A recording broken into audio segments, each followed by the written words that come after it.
Guys, welcome to the very first episode of the Motormount podcast. I'm Kieran Barber, your host. Today's guest, we've got Holly Hurwood, my partner of over 2 years. In this episode, we talk about what happened for us in 2020, what it's like to have a partner with a mental illness, and what it's like to have a partner who is obsessed with cars. Let's get into it. Holly, thanks for joining me. You're welcome. This is a little unorthodox, I guess, for both of us. We have been together for 2 years now, over 2 years. Mm-hmm. And I'm so thankful and lucky to have someone like you who's so supportive of what I'm trying to do. Most of the time. With the podcast and my YouTube channel and just in general. So thank you for that. So Our relationship.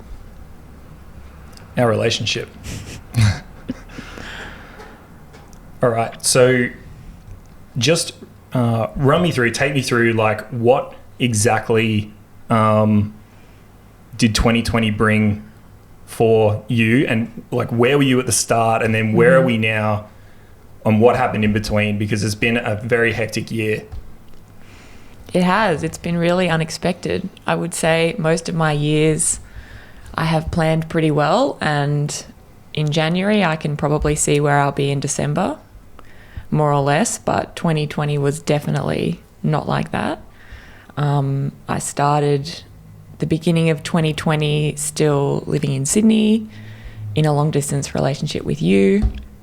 The very start of the year we were in Tasmania on a trip, and then we quickly went back home and went back to our separate lives and separate jobs. I was still working at a law firm in Sydney, and it was my intention to see out the year there because I had a contract that meant that I had basically had to continue working there until March 2021. So that was the plan. And then that plan was very quickly changed by a little thing called COVID, which when it started impacting most of Australia in March, to me was a bit of a novelty because it meant that I got to work from home, which for me meant being able to work flexibly from Brisbane. So it was a really, really positive thing. And I started working from home in Sydney, and then arranged with my work to be working remotely from Brisbane, which was a huge win for me. Like, do you remember, obviously you do, when you and I, we were on a trip in Orange, and we were heading out there for the weekend. There was supposed to be a wedding, and the wedding got cancelled. And at that time, I obviously took the flight down from Brisbane to Sydney, and the flights weren't impacted when I flew down. I think that was on the Thursday, or the Friday. And we hired a car to drive out to Orange. So we're in a hire car, and my phone's blowing up because Jetstar or Tiger or whoever were cancelling my flights. So I couldn't get home, and I kept rebooking and calling work and being like, I can't get back until Tuesday, and now they cancelled the Tuesday flight. I'm gonna have to come back Wednesday. What happened next? that was super crazy. Everything kind of happened really quickly. I think there was a lot of back and forth, even some arguments, I would say, between us about when I was going to come up to Queensland, because I kept pushing it and saying, no, I can stay in Sydney a while longer, it'll be fine, they won't close the borders. Like, border closure back then was a very foreign thing. No one really thought it was going to happen. Absolutely. It was like a rumour that they might close borders, but no one really believed that they would. So I thought I was safe in Sydney for a little while longer. I think I had a few things coming up, socially or otherwise. I think like my mum was coming down to visit me, and I thought, I'll just push it as far as I can, and then I'll come up to Queensland. But after that weekend that we spent in Orange, which was really nice, apart from the fact that, yes, the wedding was cancelled and most of the cafes we tried to go to were also closed, and the wineries, I think that was a huge indication that things were starting to get a bit crazy. Yep. And your flight started getting cancelled, and we just went, it has to be now. And we called up the car hire place because we still had the car in our possession, and we said, can we drop it back to the Brisbane airport instead of the Sydney one? Yeah. And basically it cost an arm and a leg. Yeah. But it was our only option. I think at the time it appeared to be our only option. Yeah. So literally overnight, I think I packed up most of my room in Sydney, not expecting to stay in Queensland as long as I did. So I only took my summer clothes. I didn't take winter clothes. Left most of my stuff there. Yeah, because I think at that point we were kind of assuming or hoping that it would be like quite a short duration thing. Like we thought, all right, we weighed up our options and just chose, all right, Holly's going to come back to live with me in Brisbane, and I just moved into this apartment. And little did we know, it ended up being you never Permanent. went back. Yeah. Never left again. Never would have thought that was going to happen. And I remember just emailing my boss and saying, this is what I'm doing. He was so great about it. They were very good about it. A&O were really supportive. And we drove from Sydney to Brisbane in one day. Yep. And they closed the borders, I think, within 24 hours of us getting into Queensland. Yep. So we still could have driven up, but we would have had to self-isolate, I think. Yeah. Was the difference. So we were so lucky. We literally got in the nick of time. And just a crazy story. I mean, because let's play it out. If we hadn't done that, if we'd gone, all right, and just say I managed to get a flight back before the border closure, we would have been separated. I don't even know how long we would have been separated for. Until July, because that was the next time the border opened, and then it closed again until November, I want to say, and now it's closed again. Yeah. So we basically would have seen each other maybe twice in a year. Yeah. And thank God that wasn't the case. Yeah, man. I don't even want to think about that. That's just out of control. And the crazy thing is that people would be in that situation. We're lucky. 100%. Like, we, in my opinion, nailed it. And we shaved it so fine, like with the border closure just after you come up, with your work. It was just all the ducks lined up so well. But it was so lucky. Like, I think you have to say it was about 99% luck and 1% being in a really lucky position, like being people who could work from home during the worst of COVID, and me being able to work from home for 8 months with basically no issue. Working off your laptop obviously came into it as well. But yeah, we were really lucky. So just to sort of paint that picture a little bit better, we were living separately. You'd moved from Brisbane, so we met and got together in Brisbane. At the time that we got together, you knew you were going to Sydney, and you told me that, and we were going, oh no. It was sort of like, that initial period where we were just like, inseparable kind of thing. And we were flying up and down to see each other twice a month. Sometimes more. Sometimes at more. At least twice a month, yeah. There were definitely times, I remember I booked a flight on the day, flew down, and then flew back to Brisbane the following morning. Yes, that did happen once. Twice, I think. Oh, maybe once. That was once. And there were other times where it was just as stupid. Just as unplanned, shall we say. So let's go right back to the start when you and I met, 30th of November. Well done. You'd come around to our place, and we were having a gathering, and we had mutual friends. Yep. So I was living with my mate Rowan, and his partner at the time, Sarah. Yeah. They're still together, by the way. Sarah and you were best friends, and all four of us worked at Coles. Yes, at the time. Yeah. Different Coles. Different You three stores. were at the same. Yep. And I was at a different one. But Sarah and I had met years before at the same Coles. Yep. Yeah. And we hadn't met through Coles. You'd heard of me or something, but Yep. and you were a checkout chick and I was either a fruit manager or grocery manager or whatever. And you were studying anyway. So we met.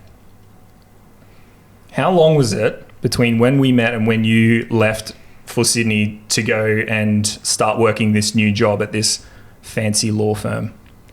Well, it was 4 weeks that we spent together, but I went to South America first. I don't know if you remember. I remember. So we were together for 4 weeks, and then I went to South America for 2 months. Yeah. And then I moved almost immediately. I think there was a 3-day layover in Brisbane, but then I moved immediately to Sydney after that. That was out of control. But that was my plan. I had that plan for well over 12 months before I met you. That plan was in motion for a long time. Yeah. So let's get right into it. When did it first become knowledge that there was something wrong with me? Mentally, I was struggling, had depression, anxiety, that sort of thing. When did you discover that? Because I think I was pretty good at sort of hiding it, for lack of a better term. Yeah, I would definitely say that you were. Honestly, I didn't realize anything was wrong until about May of 2019. So we'd been together for 6 months by then. Okay. What was it that gave it away? We had a couple of conversations where you would say to me, I feel really bad. Like, that was the word that you used. You'd say, I feel really, really bad. How did those conversations come about? Like, we were just it was just like pillow talk? Were we out or? There was one time where we were camping with Sarah and Rowan, who we talked about before. Yeah. And you had some sort of irrational response to a conflict that you were having sort of with your housemates. So it was like a group. I think there was just a disagreement. Yeah. And you just flew off the handle. Like, you just absolutely could not handle it. Describe flying off the handle. Like, what was it? Was it anger, or was it like aggression, or was it? It was like irrational anger, and then being really sort of dejected and non-responsive for kind of the rest of the night. Like, you were just sort of in your own world, not really speaking to anyone, including me. So, and then during that time, you said to me, I feel really bad. And at the time, I don't think I really understood. I think maybe I thought you were having a bad night, or maybe you'd partaken in some sort of illicit substance in the past week and you were sort of coming down from it. But I saw it as like a once-off because I had not seen that sort of behaviour in you in the 6 months that I'd known you. Well, there you go. And for your information, for you guys listening, I struggled with anxiety and depression for, I would say, 2.5 years. And it was only through meeting you and,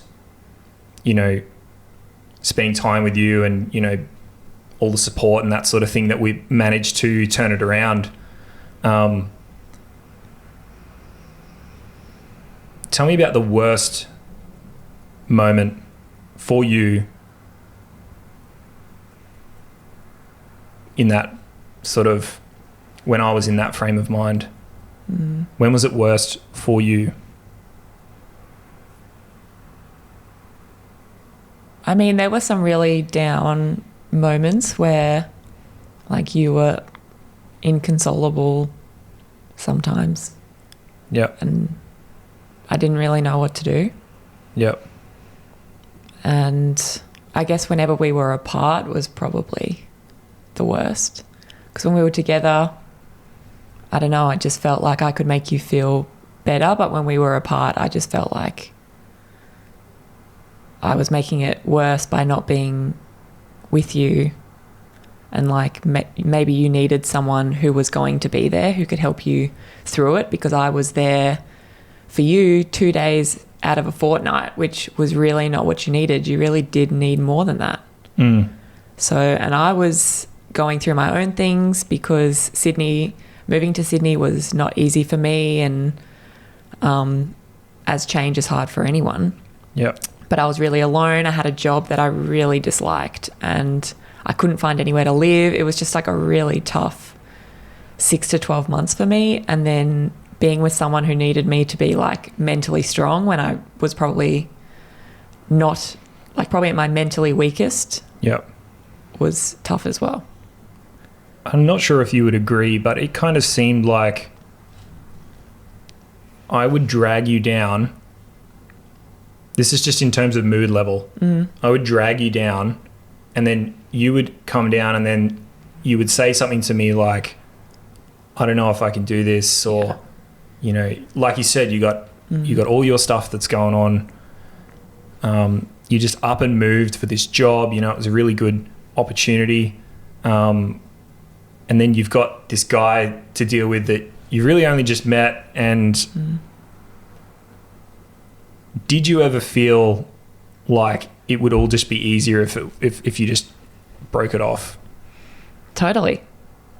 Like, I totally used to think that sometimes. Not just easier for me, but also easier for you. Yeah. Because I felt like I was the cause of a lot of your like anguish and upset.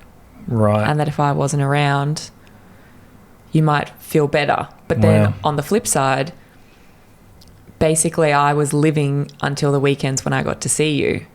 So I used to think, if I don't have Kieran, I'll literally have nothing to look forward to. Like, I'll just be slogging away at this horrific job and like trying to survive, like struggling my way through living in Sydney. And at least when I have Kieran, I have something to look forward to in that.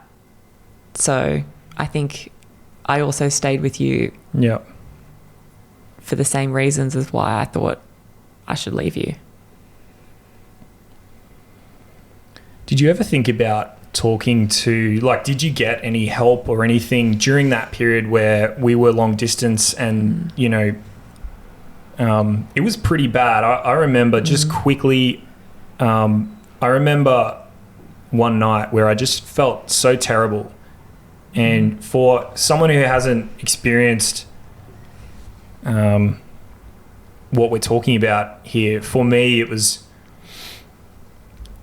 you know, it was something minor. It happened at work, and I remember sitting at my computer screen and I was trying not to burst into tears. I was like looking at the computer screen going, oh man.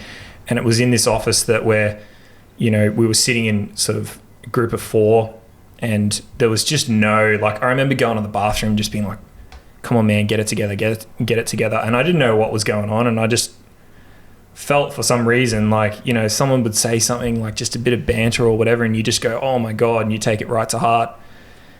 And I remember that day I was driving home from work, and I remember getting in the car being like, God, I'm so sick of feeling like this. This sucks. This absolutely sucks. Going home, I had my playlist on Spotify, and a song came on, and I nearly had to pull over because I couldn't see, because I was crying that hard. It was like ugly crying, like, because this song had just moved me or whatever, like affected my emotions. And I remember talking to you that day. We were just on Messenger or whatever. I'm not sure. No, we didn't speak on the phone. But I remember saying, like, I feel absolutely terrible. Like, today, and if I was going to say there would be a low point, that's it. Then what happened? Is this the that time day. that I flew up to you or you flew down to me? God. I should have been more clear. Is the time I came up? Yeah. Okay. The time I came up, you came up Yeah. because we'd had a conversation, and I think you were due to come up that weekend anyway. It was like a Tuesday or a Wednesday. It was midweek. I had literally we had been in Melbourne, Yeah. staying at your parents' place while they were away. Mm-hmm. So I had my suitcase with me. It was a Monday. Okay. And I went to the airport again. So I did not go home. I went from the airport to work on Monday morning, and then from work to the airport. So from Melbourne, we flew out from Melbourne. Yeah. You went straight to work. On Monday. That was what I usually did. Yep. And then stayed at work all day. Still had your suitcase packed. Still had my from suitcase. that weekend trip Yep. that we took. Went straight back to the airport after work. Called in sick the next day. I remember you wrote, you're like, you said something like, "I'm coming, baby," or something. It was like, "I'm on my way," or... And it was sort of, I didn't realize at the time, I didn't think you were going to come up. But man, even just going back there and thinking, man, that was like, I should have done something earlier. It was so tough. I think now that I'm reliving it, but in the moment you were just surviving. Like we were just living our lives. And like how I think I've described it to you before, and what I think is the best description is like, dating someone who has mental health issues is like being on a roller coaster blindfolded, because you know there's going to be ups and downs, and they do happen, but you don't know because you're blindfolded. You can't see them coming. So the downs or whatever you will never see coming, and they just surprise you every time. You know they're coming, but still you can't prepare. Yeah. And that's what it was like for probably like 6 months or so. To this day, I can't see why you would have stayed in that relationship. It doesn't make sense to me. And it's just, I'm the luckiest guy alive to have someone like you who stuck with me through something that changed your life. When you could have just said, "I'm going to go and do this," and you would have been well within your rights, and it's just self-care at that point. Like, you've got your own shit going on. Well, I think our relationship has deeply benefited from us working through it. And I think we chalked that up to like lack of experience. Like you were like my first serious relationship, and maybe if I had prior relationship experience, I would have known like, oh, this is probably not okay. Yeah. I've actually spoken to a really good friend of mine who was in nearly the identical position as me. Yeah. Her boyfriend's also named Kieran, ironically. And we both said we just didn't know that you didn't stick through people through this. We just thought when you were with a partner, you stuck with them through everything. And we both did. And now we're both in like really good, strong relationships. So it's evidently paid off, but I think other people maybe quit too early because they just don't see the point in trying to ride that wave or fight through it when you could just go find someone else. I still believe that is just, there are some people out there who might be listening to this and thinking, oh man, and maybe that's happened to them and they've been in a really bad spot, and it's no way like a judgment on them if you have ended a relationship. I honestly feel that, I think I've said it a couple of times to you, saying, look, you should have ended it when it got that bad, but you didn't. So it can work. It can work. You do have to look after yourself, but also absolutely don't just quit on someone when things like this start coming up. Man. And I think the roller coaster, like the blinded roller coaster thing, just really paints a picture. I think so. And I think mental health is a huge issue, especially for men, because I feel like because of like toxic masculinity and societal norms, this sort of thing. Just explain quickly what your definition of toxic masculinity is. What do you mean when you say that? Basically, it's just like the societal pressure on men to not express emotion and to act in like a manly way, quote unquote. What do you think are the effects of that? Situations similar to yours, which is like repressed issues which end up coming out in all sort of like really unhealthy ways, like anger and like violence, or for you it was just you got to the point where you just felt so horrible all the time. Yeah. And like the high suicide rate in young men, it comes out in such horrible ways, and it's not even your fault. It's how society has grown and shaped you all as men.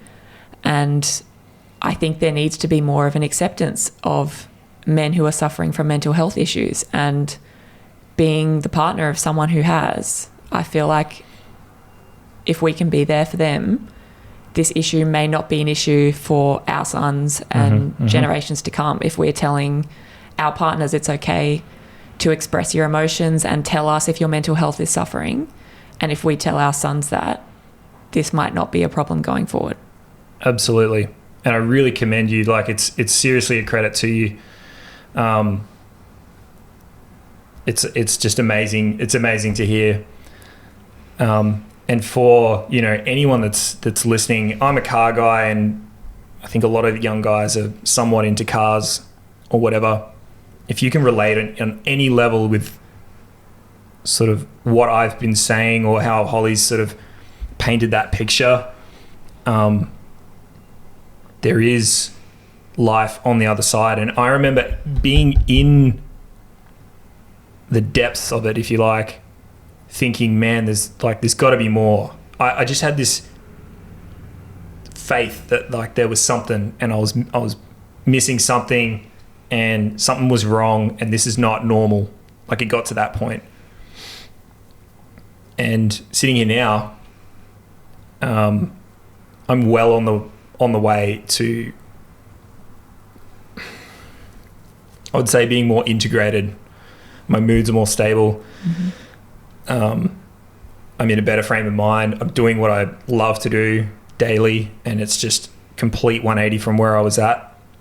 And the one thing that I did that fixed it was going to see my GP. Yeah. That, because in Australia, and if you're listening overseas or whatever, I'm not familiar with obviously every country's mental health actions that the government have, but in Australia, you go to a GP, like a bulk billed GP, and you talk to them and say that you have, tell them how you feel and what's going on and what you're doing to kind of trying to bring yourself back up. Like I was running, like I was exercising, I just Googled like, how do you get rid of depression and anxiety? And it was like, make sure you eat well, make sure you're getting sleep. You got a good circle of friends around you, your relationship's good. Like, I just remember being so frustrated because I had all these boxes ticked. I was fit, I was eating well, kicking some financial goals. I was paying off some debt at that point and still feeling like crap. And I went in and told my doctor, and I remember telling him, and I started crying because I was just so frustrated. I was going, I just don't know what to do. They put you on a mental health plan, and that includes subsidized counseling. It's free if you find a counsellor who the price of the counseling matches the subsidy. It's free. You get 10 sessions, up to 10 sessions. There's medications that you can take if applicable. And in my case, I went on an antidepressant, which I'm still taking today. I'm looking to come off it shortly, which is very exciting. I was on the am on the minimum dose, and I started off on half the minimum dose, and a combination of all those things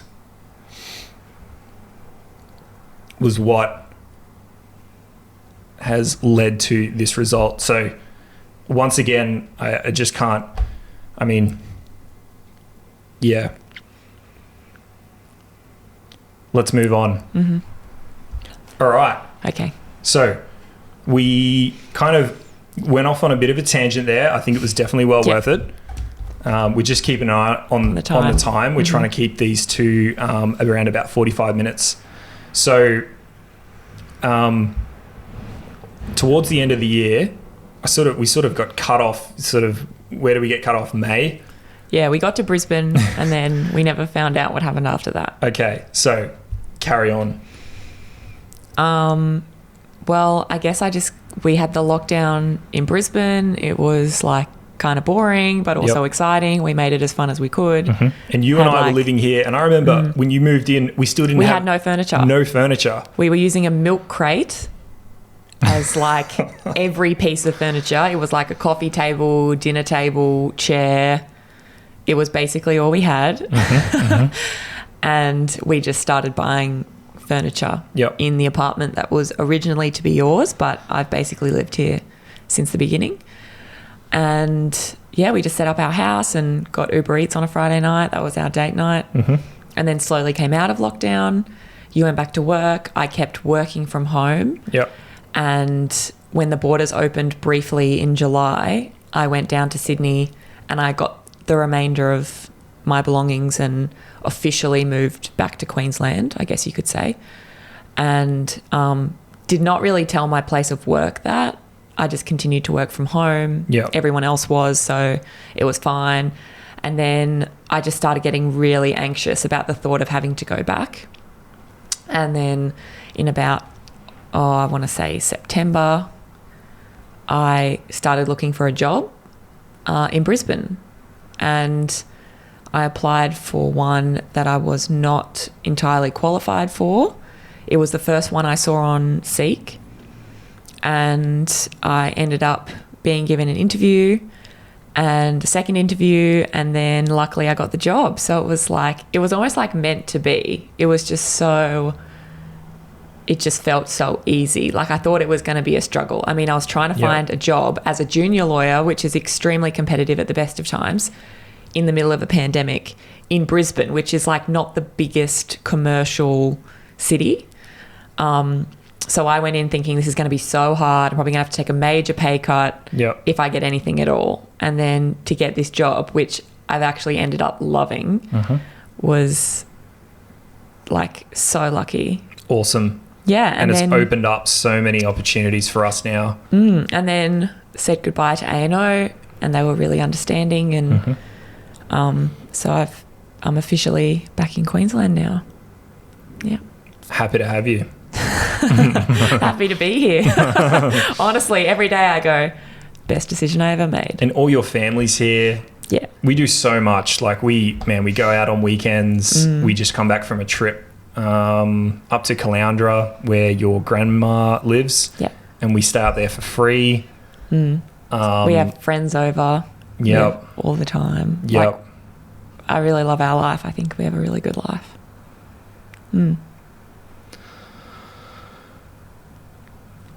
So let's talk a bit about cars. Do we have to?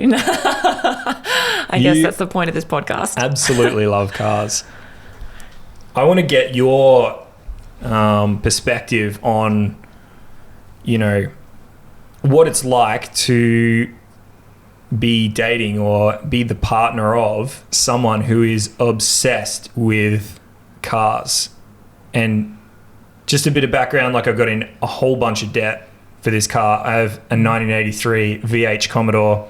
I've LS swapped it, Turbo 400 that I built myself in a garage, dusty as, 9-inch diff. It's a skid car. It runs on methanol. It's awesome. Like, I absolutely love it. It's like you're speaking another language to me. Go to my YouTube channel if that interests you at all. Because it's an event car. I made it for Power Cruise. It's obviously not road registered. You've been in it. How was that? It was fun, actually. Cool. It was really fun. We had tyres on that had pink smoke coming out the back. You guys had which was awesome. Or a group of my mates. Was it you as well? I don't know, but a bunch of them got together and got me some No, pink. it was just them. I got the number plates. Yeah, cool. What are the number plates? They say Cuddles because it was like an inside joke at the time. Yes. I love it. I think it takes the piss a little bit. There's so many guys out there that are like, look at me, I'm so tough and my car's really fast and all that, and that's great. But like, at the end of the day, you're out there to have fun, not to, show anyone up or anything shit like that. So, you'll obviously have like, this is your first relationship, and you might have had like this idea of what this relationship's going to be like. Mm-hmm. And how does that differ from what, your expectations, I guess, of me, and how have I delivered, and how has the car impacted on that? Like, how has it impacted you? Well, I'm trying to think of when you first told me about the car, and I honestly cannot remember. You must have mentioned in passing maybe that, oh, you love cars and that's your hobby. And I thought, oh, okay, cool. Like, that's cool. He's got a hobby. That's a good thing to have. And then I must have just become more and more aware of the fact that you had spent tens of thousands of dollars on this car, and you sort of had this love-hate relationship with it. It was like it had done so much detriment to your life, but you continued to love it. And that you were always going to love the car more than me, I think, was an early realization. But I don't know, it's just come to be part of our lives, obviously more a part of our lives in the past little while, because you've started making YouTube videos and starting this podcast. But I think last year I was even encouraging you, because at the time your car was sitting in the garage, it was more or less broken. Yep. And you didn't think that you could have it ready for Power Cruise that year. It wasn't, so it was 2019. 2019, yeah. Yeah. Yeah. I keep forgetting it's 2021. Yeah. And I think you even had a bet with Rowan that you had to get it finished in 5 years. That was the goal. Yeah. He was going to give you money, which I think he still owes you if you finished it within 5 years. Yeah, actually. Yeah. We're going to see him like in a couple of days. I'm going to hit him up. That's true. And anyway, I was like, if I pay for you to enter Power Cruise this year, do you think you can get the car done in time? Mm-hmm. And that like really motivated you. And that's exactly what happened. You just spent the rest of the year, basically every evening, I think you spent a couple of hours on it. You budgeted your money so that you could pay for the parts you needed as you needed them. Mm-hmm. And you got the car ready for Power Cruise, and I went to Power Cruise, and your dad went to Power Cruise as well. Yep. We all had a ride in Cuddles. It was a lot of fun. Yep. Definitely never something I would have seen myself doing. But I can appreciate that you can have a hobby that, costs a lot of money and maybe doesn't make a lot of sense to other people. But if it brings you joy, and if it's not negatively impacting your life in a significant way in order for you to participate, I think it's great to have hobbies and things you enjoy. So I'm definitely supportive of it. But I'm also the kind of person who is really practical and sees financial stability as a really important thing. Mm-hmm. And you and I have had a lot of conversations about how we can fit your car enthusiasm into our lives in like a practical way that's sustainable. Yeah. So there's room in our budget. There is a line in our budget for car things, and that is perfectly acceptable, because there's also a line for travel things, which is what I like to do. That's your thing. That's my thing. Holly is an avid traveler. How many countries have you been to? 42. Man, I think I've been to 2. That will quickly change with me as soon as we can change that. And then COVID hits. Anyway. Yeah. I mean, and you and I, like, we really are quite different from one another in a lot of ways. Yep. I'm, what you would probably call like a bogan. Oh, don't say that. Maybe an intellectual bogan, if that's such a thing. love cars, love spending money, hate, like, really hard to save money for me. I have to trick myself into doing it and still learning, obviously. And also not as high of an achiever as someone like you, who is a lawyer who's been to 42 different countries, hasn't taken out a loan for anything. I have, actually. 2 things. My HEX. And You can't count HEX. you can count HEX. Nah. It's a loan. All right. What else? And I have a mortgage. Oh, man. Look. They're loans. Okay, technically... They're worse than yours. They're much bigger than any you've ever had. They're bigger, but they're not worse. They're better, right? So, I don't know. I mean, it seems to work and work really well. We have our ups and downs and, you know, like any relationship. But, man, we fought through some shit and out. And, like, we had a chat last night. Like, I think that an important part of a relationship is, do you have the other person's back? And, like, are you there? Are you with them? And you're there, I'm here, and we're with each other. And we're like, that got a little deep. I'm sorry. That's okay. We've struggled because some of my dreams are the complete opposite to yours. Yeah. Yours are like to the detriment of mine, and like vice versa. Yeah. So that's just something we've got to navigate. Exactly. Holly wants to live overseas. I like Australia because it's got Australian cars, you know, and that's what I'm passionate about, and it's what I want to do for work eventually. So to me, moving to Costa Rica for 6 months or Venezuela or something and building... Definitely not Venezuela. Although how good would that... No, isn't there a place you can go in South America? We're getting way off topic. But you can build a house or something. You can help people build houses for like charity. You can do that in a lot of places. Right. Yes. I would be interested in that. We can look into that. Anyway. Okay. But the point of all of this is that we make it work and we complement each other's lives in my opinion, the best way possible, even though we are so far opposites. So I don't really know where I was going with that, but I think if you're listening, we might wind this down. I want to be, you know, good with the timing on these things, and I don't want it to drag on and for us to waffle. But thank you so much for sitting down with me today to have this chat.